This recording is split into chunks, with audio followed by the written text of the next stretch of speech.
just 240 kilometers of range and 1,600 kilo towing capacity. These are likely to be the realities of the new electric Toyota Hilux. In Europe, Toyota has revealed early specifications of the Hilux BEV, which is coming to Australia in 2026. Why? Because some of Toyota's customers are demanding an electric Hilux. Think groups like local councils and businesses that have a particular promise that they've made to the market to reduce their emissions. This doesn't mean that the diesel Hilux is going anywhere, and Toyota has also announced that it's bringing a hydrogen Hilux with longer range and heavier towing to Australia in 2028. But for now, the 2026 electric Hilux will be focused on urban tradies and urban fleets that don't need long range.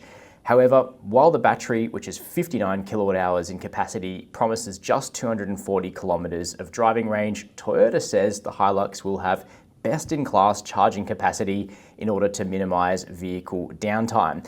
As for what best-in-class means, we don't really know because so far only one electric ute has ever been sold new in Australia, and that was the LDV ET60, which is not a difficult benchmark to beat.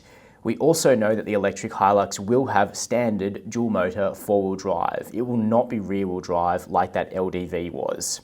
It'll make just under 500 Newton meters of torque, with most of that coming from the rear axle, but we don't know how much power the vehicle will output at this point. The electric Hilux will initially sit in the range alongside the familiar 2.8-litre diesel engine in the Toyota Hilux, and it will be joined 2 years later by a fuel cell electric version of the Hilux, which will fix some of its issues. Toyota wanted to focus on payload for the electric Hilux, and it's got, we think, 715 kilograms of payload based on Europe's pre-homologation estimate.